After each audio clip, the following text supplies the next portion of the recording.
नमस्कार दोस्तों, स्वागत है आप सब लोगों का आरपीएससी एग्ज़ाम्स यूट्यूब चैनल पर। साथियों, रीट लेवल 1 के लिए पर्यावरण अध्ययन का मॉडल पेपर 1 आज स्टार्ट कर रहे हैं।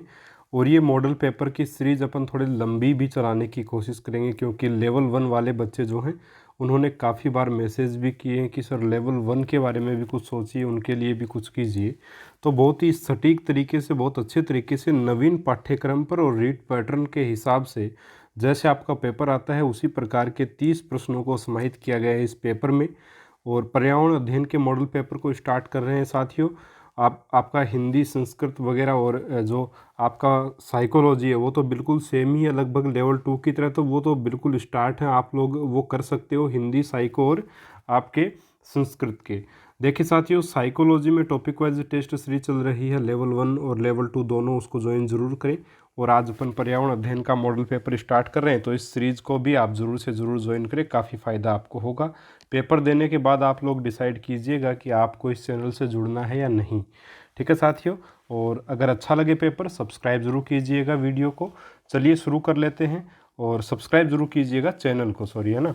पहला आपका प्रश्न है कि पाओ क्रिस्टेटस निम्न में से किसका वैज्ञानिक नाम है? राष्ट्रीय पक्षी मोर का, राज्य पक्षी गोडावण का, राज्य पशु ऊंट का, या राज्य वृक्ष रोहिड़ा का? तो देखिए, पाओ क्रिस्टेटस जो है वो राष्ट्रीय पक्षी मोर का वैज्ञानिक नाम है। ठीक है साथियों, और आपके लिए होमवर्क एक प्रकार से यही है कि आप राज्य पक्षी, राज्य पशु और राज्य वृक्ष रोहिड़ा के भी वैज्ञानिक नाम देखें। ठीक है। अगला आपका प्रश्न है कि छतरियों से युक्त छार बाग किस नगर में स्थित है? जोधपुर में, बीकानेर में, जयपुर में या बूंदी में? तो छार बाग जो है वो कहाँ पे स्थित है साथियों? तो ये होगा आपका बूंदी। ऑप्शन नंबर 4 यहाँ पे आपका सही उत्तर रहेगा। अगला आपका प्रश्न है कि रक्त का थक्का बनने में किस विटामिन की आवश्यकता होती है? विटामिन के, vitamin A, vitamin D, vitamin H? तो देखिए साथियों, विटामिन के की आवश्यकता होती है रक्त का थक्का जमने के लिए। जब भी हमें चोट लग जाती है, रक्त बहना स्टार्ट हो जाता है, अगर रक्त का थक्का जम जाता है तो एक प्रकार से रक्त बहना जो है वो रुक जाएगा और व्यक्ति की मृत्यु नहीं होगी। अगर रक्त का थक्का नहीं जमेगा तो बहुत अधिक रक्त निकलने पर व्यक्ति की मृत्यु तक हो सकती है। और रक्त का थक्का जमने में मदद करता है विटामिन के। तो ऑप्शन नंबर 1 सही है। अगला आपका प्रश्न है कि मानव शरीर में भोजन का सर्वाधिक पाचन किस भाग में होता है? अग्नाशय, ग्रासनली, छोटी आंत या आमाशय? तो देखिए साथियों, मुख होता है अपना, उसके बाद भोजन ग्रासनली में जाता है, आमाशय में जाता है, छोटी आंत, बड़ी आंत और मलाशय से बाहर निकल जाता है। तो यहाँ पे जो है वो एक प्रकार से आपका सबसे ज़्यादा जो पाचन होता है वो किस भाग में होता है? होता है आपका छोटी आंत में। तो ऑप्शन नंबर 3 यहाँ पे आपका सही उत्तर रहेगा। अगला आपका प्रश्न साथियों, निम्नलिखित ग्रहों में से किसे सौंदर्य का देवता कहा जाता है? बुध ग्रह को, मंगल ग्रह को, शनि ग्रह को या शुक्र ग्रह को? तो सबसे चमकीला ग्रह कौन सा है? शुक्र ग्रह साथियों सबसे चमकीला ग्रह है, और इसीलिए इसको सौंदर्य का देवता भी कहा जाता है। ऑप्शन नंबर 4 यहाँ पे आपका सही उत्तर रहेगा। अगला आपका प्रश्न है कि नाल हवाई अड्डा जो है वो कहाँ स्थित है? तो सब लोग जानते हैं नाल हवाई अड्डा जो है साथियों वो आपका बीकानेर में स्थित है। ऑप्शन नंबर 1 यहाँ पे आपका सही उत्तर रहेगा। देखिए साथियों, रीट लेवल 1 का जो पर्यावरण का पेपर आता है ज़्यादा डिफ़िकल्ट नहीं आएगा। आप लोग जस्ट थोड़ी अपनी तैयारी को बेहतर रखिए, आराम से सब प्रश्न हो जाएंगे। अगला आपका प्रश्न है कि निम्नलिखित में से सीमेंट उत्पादन के लिए प्रसिद्ध जिला है? अलवर, जयपुर, चित्तौड़गढ़ या नागौर? तो सीमेंट उत्पादन के लिए जो प्रसिद्ध जिला है वो है आपका चित्तौड़गढ़, है ना। ऑप्शन नंबर 3 इसका सही आंसर साथियों रहेगा। अगला प्रश्न है कि निम्न में से असत्य कथन बताइए। कागज पर निर्मित चित्र पन्ने, लकड़ी पर निर्मित चित्र को कावड़ कहते हैं, मानव शरीर पर निर्मित चित्र यानी गोदना, और कपड़े पर निर्मित चित्र यानी फड़। ठीक है, तो बाकी फड़ भी ठीक है, गोदना भी ठीक है, कावड़ भी ठीक है, लेकिन आपके पन्ने नहीं कहलाता है साथियों। क्या कहलाता है? पाने। ठीक है, पाने कहलाएगा, पन्ने नहीं कहलाएगा। तो कागज पर निर्मित चित्र पाने होता है, पन्ने नहीं होता। तो असत्य कथन बताना था, तो ऑप्शन 1 इसका उत्तर होगा। 9वां आपका प्रश्न है कि उस परिवार को संयुक्त परिवार कहा जा सकता है जिसमें केवल एक पीढ़ी के सदस्य हैं। दूसरा, माँ बाप तथा उनके बच्चे रहते हों। तीसरा, अनेक पीढ़ियों के सदस्य रहते हों। चौथा, बहुत अधिक सदस्य रहते हों। तो देखिए, संयुक्त परिवार किसको कहेंगे? केवल एक पीढ़ी के सदस्य? बिल्कुल ऐसा ही नहीं हो सकता कि एक ही पीढ़ी के अगर सदस्य हैं तो उसको संयुक्त परिवार अपन नहीं बोल सकते। क्यों? क्योंकि उसमें एक प्रकार से एक ही पीढ़ी की बात की जाए तो माँ बाप हैं, उसके बेटे बेटी भी नहीं है उसमें, तो वो तो संयुक्त परिवार हो ही नहीं सकता। दूसरा है माँ बाप और उनके बच्चे, तो माँ बाप और उनके बच्चे ये भी संयुक्त परिवार में नहीं हो सकता। अनेक पीढ़ियों के सदस्य, जैसे दादा दादी भी हों, ठीक है, जैसे आपकी मम्मी पापा, माँ और बाप हों, ठीक है, इसके अलावा चाचा चाची, ताऊ ताई सब लोग हों, जैसे है ना, बड़ी माँ वगैरह सब लोग हों, तो ऐसा जो परिवार है वो आपका क्या कहलाएगा? अनेक पीढ़ियों वाला परिवार, जो वो संयुक्त परिवार एक्चुअल में कहलाता है। तो ऑप्शन 3 इसका उत्तर साथियों रहेगा। और बहुत अधिक सदस्य रहते हो तो ऐसा परिवार संयुक्त नहीं होगा, क्योंकि देखिए माँ बाप हैं और माँ बाप के जो है एक प्रकार से 7-7, 8-8 बच्चे भी हो जाते हैं, तो 7-8 बच्चे हो गए तो सदस्य तो काफ़ी सारे हो गए, लेकिन संयुक्त परिवार इसको नहीं बोला जा सकता, है ना। अगला आपका प्रश्न है कि 10वां प्रश्न कि स्वर्गीय श्री हिसामुद्दीन को किस कार्य के लिए पद्मश्री पुरस्कार दिया गया? एक, मीनाकारी के लिए, दो, ऊँट की खाल पर सोने की नक्काशी के लिए, और तीसरा, थेवा कार्य के लिए, चौथा इनमें से कोई नहीं। तो ऊँट की खाल पर सोने की नक्काशी के लिए जो वो इनको पद्मश्री पुरस्कार से पद्मश्री पुरस्कार इनको दिया गया था।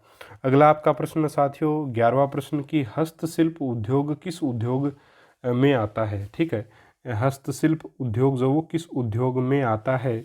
वृद्ध उद्योग में आएगा, लघु उद्योग में आएगा, कुटीर में आएगा, या अति लघु उद्योग में आएगा? तो ये आएगा साथियों कुटीर उद्योग में। ऑप्शन नंबर 3 इसका सही उत्तर रहेगा। अगला आपका प्रश्न है कि कोलवी की गुफाएं राजस्थान के किस जिले में स्थित हैं? जयपुर में है, झालावाड़, अजमेर या कोटा? तो साथियों कोलवी की गुफाएं जो वो याद रखिएगा, कोलवी की गुफाएं आपके झालावाड़ में स्थित हैं। ऑप्शन नंबर 2 यहाँ पे आपका राइट आंसर रहेगा। 13वां प्रश्न कि बेणेश्वर मेला किस माह में लगता है? बहुत ही बढ़िया प्रश्न है, पूछा जा सकता है कि बेणेश्वर मेला जो वो किस माह में लगता है? माघ, पौष, कार्तिक और फागुन, ये साथियों हिंदी के महीने हैं अपने, तो किस महीने में लगेगा? ये लगता है साथियों माघ महीने में। ऑप्शन नंबर 1 इसका सही उत्तर रहेगा। अगला प्रश्न है कि पीरों का पीर, सब लोग जानते हैं पीरों का पीर कौन कहलाता है? अपने रामसा पीर यानी रामदेव जी को जो वो कहा जाता है। तो ऑप्शन 4 इसका उत्तर होगा। अगला आपका प्रश्न है कि उपभोक्ता संरक्षण की आवश्यकता क्यों पड़ी? जमाखोरी के कारण, कालाबाजारी के कारण, बिना मानक की वस्तु बेचने के कारण, या उपयुक्त सभी? तो सारी बातें बिल्कुल ठीक है, उपयुक्त सभी इसका आंसर होगा। देखिए साथियों, साइंस मैथ वाले जो लेवल 2 के बच्चे हैं वो भी अपने लेवल 1 में फॉर्म अप्लाई कर सकते हैं, क्योंकि पर्यावरण के काफ़ी सारे प्रश्न वो आराम से सही कर सकते हैं बिना पढ़े भी। जैसे ये प्रश्न था, इसको आप आराम से कर सकते हो, इसमें कोई दिक्कत ही नहीं है, ठीक है। और इस प्रकार के प्रश्न साथियों आते हैं रियल में। अगला आपका प्रश्न है कि रणथंभौर का प्रसिद्ध मेला कब आयोजित होता है? 1, श्रावण शुक्ल चतुर्दशी को, 2, कार्तिक शुक्ल चतुर्दशी को, 3, फागुन शुक्ल चतुर्दशी को, या 4, भाद्रपद शुक्ल चतुर्दशी को? तो रणथंभौर का प्रसिद्ध मेला जो है वो साथियों आपका कब आयोजित होता है? वो होता है आपका भाद्रपद शुक्ल चतुर्दशी को, ठीक है। 14 जिसको बोला जाता है अपने आम भाषा में, चतुर्दशी यानी 14। तो भाद्रपद शुक्ल चतुर्दशी को यह मेले का आयोजन जो है वो होता है। ऑप्शन नंबर 4 सही रहेगा। अगला आपका प्रश्न है मृदा अपरदन को प्रभावित करता है? तीव्र ढाल पर, मृदा अपरदन एक प्रकार से मृदा का कटाव होता है साथियों, है ना। तीव्र ढाल प्रवणता, तीव्र ढाल प्रवणता का मतलब बिल्कुल ढलान वाली, जैसे यहाँ पे एक प्रकार से आपको बिल्कुल ढलान वाली ज़मीन जो होती है वो तीव्र ढाल प्रवणता वाली ज़मीन कहलाती है। अगला है दूसरा मृदा की अधिक अपरदनशीलता, कुछ मिट्टी ऐसी होती है जिसका कटाव जो कम पानी में भी हो जाता है, तो ऐसी मृदा की प्रवृत्ति हो सकती है। दूसरा अधिक वर्षा, और ऑप्शन नंबर 4 है उपयुक्त सभी। तो सारे ही कारण हैं मृदा अपरदन को प्रभावित करेंगे, तो ऑप्शन 4 जो वो इसका उत्तर जो वो रहेगा। और मृदा अपरदन को रोकने का उपाय क्या है? तो ये है वृक्ष लगाना, पेड़ लगाना जो इसका उपाय हो सकता है। काफ़ी सारे और भी उपाय हैं, लेकिन पेड़ लगाना एक अच्छा उपाय इसका साबित हुआ है। अगला आपका प्रश्न 18वां कि निम्न में से राजस्थान की लोक देवी नहीं है। राजस्थान की लोक देवी नहीं है। छींक माता, करणी माता, आवरी माता और हिडिंबा माता। तो साथियों, छींक माता हो, करणी माता हो या आवरी माता हो, सारी की सारी राजस्थान की लोक देवियाँ हैं, लेकिन हिडिंबा माता जो है वो राजस्थान की लोक देवी नहीं है। ऑप्शन नंबर 4 इसका आंसर रहेगा। अगला आपका प्रश्न कि प्रसिद्ध विमल शाही व लूणव शाही मंदिर स्थित है। आबू रोड, आबू पर्वत, हर्ष पर्वत या रणकपुर। तो यहाँ पे आपका आंसर रहेगा आबू रोड। आबू रोड जो है वो वहाँ पे विमल शाही व लूणव शाही का मंदिर स्थित है। देखिए साथियों, इनको डिटेल में अगर आप लोग सोचते हो कि हिडिंबा माता का मंदिर कहाँ है मैं आपको बता पाऊँ, ऐसा संभव नहीं है, क्योंकि देखिए मैं आप लोगों के लिए बढ़िया प्रश्न तैयार कर सकता हूँ। अब फुल डिटेल में देखिए मुझे इतना नॉलेज इनके बारे में नहीं है, इसलिए फुल डिटेल में आपको नहीं बता पाऊँगा, लेकिन निश्चित ही आप लोगों को ये प्रश्न हेल्प ज़रूर करेंगे, क्योंकि प्रैक्टिस आपकी होगी शानदार तरीके से और प्रश्न अच्छे आपके लिए लेकर के आ जाएंगे, यही मेरा प्रयास रहेगा। तो यहाँ पे आप थोड़ा सा इनको, जो प्रश्न में आपको जो डाउट जहाँ पे हो वहाँ पे आप लोग चेक कर सकते हैं आराम से, है ना। अगला आपका प्रश्न साथियों, अरक्तता के नाम से किस रोग को जाना जाता है। मलेरिया, एनीमिया, डेंगू या कैंसर। तो मलेरिया तो आपके मच्छर के काटने से होता है, डेंगू भी मच्छर के काटने से होता है आपका, ठीक है। और रक्त की कमी, अरक्तता का मतलब रक्त की कमी, है ना, रक्त की कमी होता है साथियों अरक्तता। तो रक्त की कमी कौन से रोग को बोलते हैं। एनीमिया जो रोग है उसको अपन रक्त की कमी से होने वाला रोग बोलते हैं, एनीमिया रोग। तो ऑप्शन नंबर 2 यहाँ पे आपका साथियों सही उत्तर होगा। अरक्तता के नाम से किसको जाना जाता है, एनीमिया को जाना जाता है। तो ऑप्शन 2 इसका उत्तर रहेगा। 21वां प्रश्न की पर्यावरण शिक्षा का उद्देश्य क्या है। क्रियात्मक पक्ष का विकास करना, ज्ञानात्मक का, भावात्मक का विकास करना या सारे सबका विकास करना। निश्चित ही सबका विकास करना होगा। ऑप्शन नंबर 4 इसका उत्तर रहेगा। बिना सोचे समझे उत्तर दे सकते हैं। 22वां प्रश्न कि आपके अनुसार परियोजना कार्य में एक अध्यापक की भूमिका क्या होनी चाहिए। परियोजना कार्य यानी परियोजना विधि, ठीक है। और परियोजना विधि बहुत अच्छे से आपको पढ़ाई हुई है साथियों। परियोजना विधि जो है उसमें अध्यापक की क्या भूमिका होनी चाहिए। निश्चित रूप से केवल और केवल एक मार्गदर्शक की, एक पथ प्रदर्शक की, तो मार्गदर्शक की होनी चाहिए, है ना। मार्गदर्शक हो बस, वही केवल मार्गदर्शक की, है ना। तो ऑप्शन नंबर 1 इसका उत्तर साथियों रहेगा। अगला आपका प्रश्न कि मूल्यांकन प्रक्रिया में अभिक्षमता परीक्षण से तात्पर्य है, ठीक है। वैसे अभिक्षमता जो है वो क्या होती है साथियों, स्वयं की क्षमता या विशेष योग्यता, ठीक है। अभिक्षमता को क्या बोलते हैं, विशेष योग्यता। तो विशेष योग्यता वाला ऑप्शन देख लो, वही आपका आंसर होगा। यहाँ पे दे रखा देखिए, छात्र की किसी विशेष योग्यता का पता लगाना ही क्या है, अभिक्षमता परीक्षण है। भाई अभिक्षमता का परीक्षण यानी विशेष योग्यता का पता लगाने के लिए जो परीक्षण होता है वही अभिक्षमता परीक्षण है। और अभिक्षमता का मतलब होता है विशेष योग्यता। तो ऑप्शन 3 इसका सही उत्तर होगा। सीधा सीधा ऑप्शन नंबर 3 इसका आंसर हो जाएगा। 24वां प्रश्न है कि निम्न में से कौन सी सर्वे सामग्री नहीं है। ग्लोब, रेडियो, टेलीविज़न या टेप रिकॉर्डर। सर्वे यानी जिसको सुना नहीं जा सके, सुना न जा सके, है ना, सॉरी सुना जा सके, सुना जा सके। सर्वे का मतलब सुना जा सके। तो साथियों रेडियो को सुन सकते हैं अपन, टेलीविज़न, टेप रिकॉर्डर सबको सुन सकते हैं, लेकिन क्या ग्लोब को सुन सकते हैं, इनको केवल देख सकते हैं। तो ग्लोब जो वो केवल दृश्य सामग्री है, सर्वे सामग्री नहीं है। बाकी ये सारे के सारे तीनों के तीनों दृश्य सर्वे आपके साधन होंगे। सॉरी टेप रिकॉर्डर जो वो भी आपका सर्वे साधन रहेगा, रेडियो भी सर्वे साधन रहेगा लेकिन दृश्य नहीं होगा। टेलीविज़न आपका जो वो दृश्य और सर्वे दोनों रहेगा। तो ऑप्शन 1 यहाँ पे आपका सही उत्तर होगा। अगला आपका प्रश्न है कि एक अच्छे मूल्यांकन की विशेषता नहीं है। व्यापकता, वस्तुनिष्ठता, वैधता और गोपनीयता। देखिए साथियों अगर अपन देखें तो गोपनीयता अपने को ये होगा कि हाँ गोपनीयता होनी ही चाहिए मूल्यांकन में। अगर गोपनीयता भंग हो जाएगी तो फिर पेपर काहे का। भाई रीट का पेपर होने से पहले ही मार्केट में आ जाए तो फिर उसकी क्या विशेषता हुई। लेकिन साथियों वहाँ यहाँ इस गोपनीयता का अर्थ ये नहीं है। एक अच्छे मूल्यांकन की जो विशेषताएं अपन पढ़ते हैं उसमें व्यापकता होता है, वस्तुनिष्ठता होता है, वैधता होता है ना। इसके अलावा आपका एक मतलब एक और वस्तुनिष्ठता के अलावा व्यापकता हो ही गई और वस्तुनिष्ठता हो गई, आपकी वैधता हो गई। इसके अलावा एक दो और होते हैं लेकिन गोपनीयता जो है वो इसकी विशेषता जो है वो नहीं होती है साथियों, है ना। तो वास्तविकता से संबंधित होने चाहिए, ये भी एक विशेषता है इनकी। उद्देश्यों के प्रति जो उद्देश्य अपन ने, वैधता का मतलब है कि जिस उद्देश्य के लिए टेस्ट को तैयार किया उस उद्देश्य को पूरा ये करता हो तो वो वैध परीक्षण कहलाता है। व्यापक यानी संपूर्ण पाठ्यक्रम से हो, तो वस्तुनिष्ठ परीक्षण होगा तो वैधता व्यापकता भी अपने आप हो जाएगी। तो ये होनी चाहिए इसकी विशेषता। लेकिन गोपनीयता इसकी विशेषता कहीं पर भी जो है वो, और विश्वसनीय होना चाहिए, विश्वसनीयता भी होनी चाहिए। दूसरी बात ये है, एक और मेन पॉइंट यही है कि विश्वसनीयता भी जो है परीक्षण में होनी चाहिए, लेकिन गोपनीयता का कहीं वर्णन नहीं मिलता। तो ऑप्शन 4 इसका आंसर रहेगा। 26वां प्रश्न कि प्राथमिक स्तर पर पर्यावरण अध्ययन पढ़ाने का निम्नलिखित में से क्या उद्देश्य निरूपित है। 1. पर्यावरण अध्ययन से संबंधित तकनीकी शब्दों का आकलन करना। 2. बच्चों को तकनीकी शब्दावली और परिभाषाओं से परिचित करवाना। 3. विद्यालय में बच्चों के अनुभवों को बाहरी दुनिया से जोड़ना। 4 है अपने ज्ञान का विस्तार करने के लिए बच्चों को सूचना देना कि उन्हें कौन सी पाठ्य पुस्तकें पढ़नी हैं। तो विद्यालय में बच्चों के अनुभव को बाहरी दुनिया से जोड़ना जो है वो पर्यावरण अध्ययन पढ़ाने का जो है मुख्य उद्देश्य माना जा सकता है। निश्चित रूप से पर्यावरण अध्ययन, पर्यावरण मतलब पर्यावरण का अध्ययन, जो हमारे चारों तरफ का आवरण है उसका अध्ययन करना ही क्या कहलाता है, पर्यावरण का अध्ययन करना कहलाता है। और बच्चों के अनुभव जो है, ठीक है, जो बच्चों ने सीखा उसको बाहरी दुनिया से कैसे जोड़ा जाए, यही पर्यावरण अध्ययन का जो है वो कार्य है। तो ऑप्शन 3 यहाँ पे निश्चित ही सही उत्तर इसका रहेगा।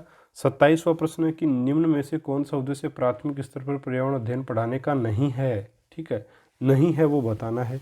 तो बच्चों पर आकलन के लिए शब्दावली और परिभाषाओं का बोझ डालना, तो बोझ तो डाल ही नहीं सकते बच्चों पर अपन, तो पहला ही ऑप्शन हो जाएगा इसका आंसर।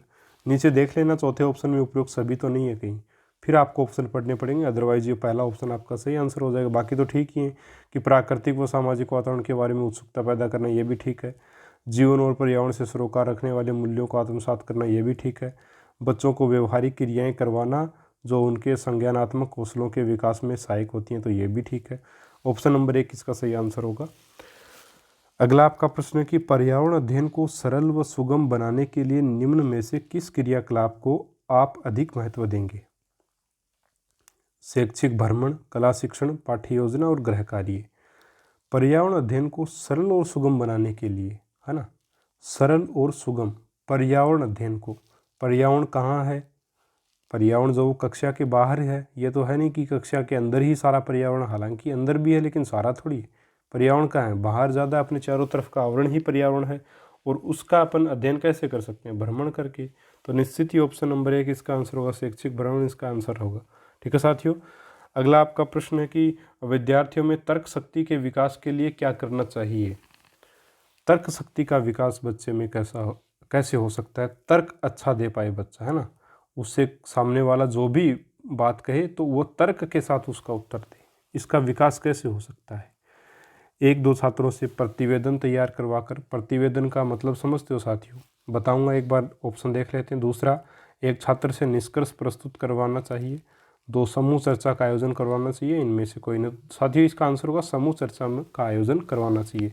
2 बच्चे जो है एक दूसरे के पास में बैठ करके जब चर्चा करेंगे तो निश्चित ही साथियों पॉजिटिव परिणाम अपने को देखने को मिलेंगे। तर्क शक्ति इनकी जो वो बढ़ेगी, तर्क शक्ति क्या हो जाएगी, बढ़ जाएगी। प्रतिवेदन का मतलब क्या होता है कि मतलब आज पूरे दिन में हम लोगों ने क्या किया, या पूरे महीने में क्या किया, या एक सप्ताह का प्रतिवेदन भी हो सकता है, एक दिन का प्रतिवेदन।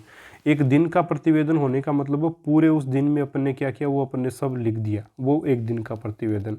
7 दिन का प्रतिवेदन है तो पूरे सप्ताह भर में क्या किया वो अपन ने लिख दिया, वो सप्ताह का प्रतिवेदन। और पूरे महीने का लिखना चाहिए या पूरे वर्ष का लिखना चाहिए तो पूरे वर्ष भर में अपन ने क्या क्या मैन कार्य किए वो सारे उस प्रतिवेदन में लिखे जाते हैं, वो होता है आपका प्रतिवेदन, है ना। जो दस्तावेज तैयार किया जाता है इस प्रकार से कि अपन ने पूरे साल में, पूरे महीने में, या पूरे सप्ताह में, या पूरे दिन में, या पूरे 1 घंटे में क्या किया, वही क्या होता है आपका प्रतिवेदन होता है। तो प्रतिवेदन तैयार करने से साथियों एक प्रकार से लेखन कौशल तो बढ़ सकता है आपका, लेकिन तर्क शक्ति नहीं बढ़ेगी। तो तर्क शक्ति के विकास के लिए आपके समूह चर्चा का आयोजन करवाना जो है वो ज़रूरी है, आवश्यक है। अगला आपका प्रश्न है और लास्ट प्रश्न इस टेस्ट का कि सामान्य से विशिष्ट की ओर सिद्धांत किस विधि में लागू होता है। आगमन, निगमन, विश्लेषण, संश्लेषण। सामान्य से विशिष्ट, सामान्य साथियों क्या होता है, सामान्यीकरण करना बोलते हैं अपन, उसको क्या बोलते हैं, नियम बनाना। तो नियम से और विशिष्ट क्या होता है, उदाहरण क्या होता है साथियों, विशिष्ट। नियम से उदाहरण की ओर कहाँ किस में चला जाता है, किस विधि में चला जाता है, निगमन विधि में। तो ऑप्शन नंबर 2 इसका सही आंसर होगा। साथियों ये थे आपके पर्यावरण अध्ययन के 30 प्रश्न। उम्मीद है आपको पसंद आए होंगे, और 30 में से आपके कितने सही हुए कमेंट करके बताइएगा। साथियों ये मत समझिएगा कि ये इजी पेपर था तो जो है इसका मतलब ये है कि जो है वो कि पेपर आ ही नहीं सकता, ऐसा। देखिए साथियों, रीट में जो पेपर आता है वो पेपर जो है केवल मनोविज्ञान के पेपर को छोड़ करके बाकी कोई भी पेपर, कोई भी किसी भी सब्जेक्ट का, चाहे मैथ साइंस का हो, चाहे एसएसटी का हो, चाहे आपका गणित विज्ञान हो गया हो, चाहे पर्यावरण का पेपर हो गया या लेवल 1 की गणित हो गई, बहुत ज़्यादा डिफ़िकल्ट पेपर कभी नहीं बनता है इनका। बिल्कुल इजी पेपर बनता है, लेकिन प्रश्न कहाँ से आ जाए ये नहीं पता। तो जितना ज़्यादा मैटर अपन कवर कर लेंगे, अपने सिलेबस में जो जो दिया उसको सब कुछ कवर कर लेंगे अपन, तो वो अपने लिए ज़्यादा ठीक रहता है। बाकी जो पेपर जो है वो बिल्कुल सिंपल आता है, कोई ज़्यादा टफ पेपर आपको देखने को नहीं मिलेगा। रीट का एग्ज़ाम है, पात्रता परीक्षा उसी हिसाब से आयोजित होती है। ठीक है साथियों, और माध्यमिक शिक्षा बोर्ड पेपर को करवाता तो निश्चित ही अपनी किताबों से जो वो प्रश्नों को उठाने की पूरी कोशिश करते हैं, हमेशा करते हैं और आगे भी करते रहेंगे। तो निश्चित ही उस चीज़ का फ़ायदा हम लोगों को मिल सकता है। तो उस हिसाब से अपने को पढ़ना चाहिए, और वही कार्य मैं कर रहा हूँ। तो साथियों उम्मीद है आपको आज का पेपर अच्छा लगा होगा।